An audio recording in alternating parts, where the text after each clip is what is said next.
Here are the 1 p.m. observations. At Wilmington, it was mostly sunny.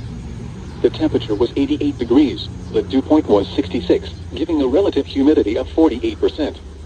The wind was east at 6 miles an hour. Hey, I'm Steve, and today I want to show you some of the features of this emergency hand crank NOAA weather radio. In an emergency with no power, I consider a hand crank radio a must-have for your emergency kit.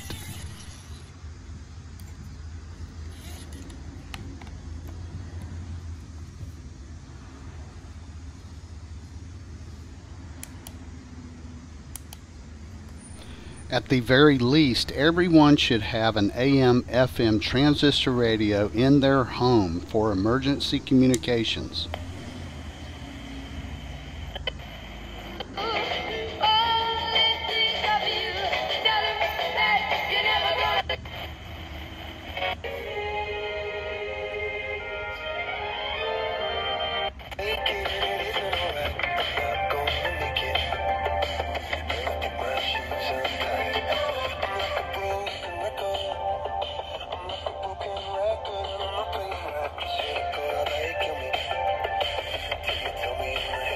Thanks for watching, and I hope you found this video helpful.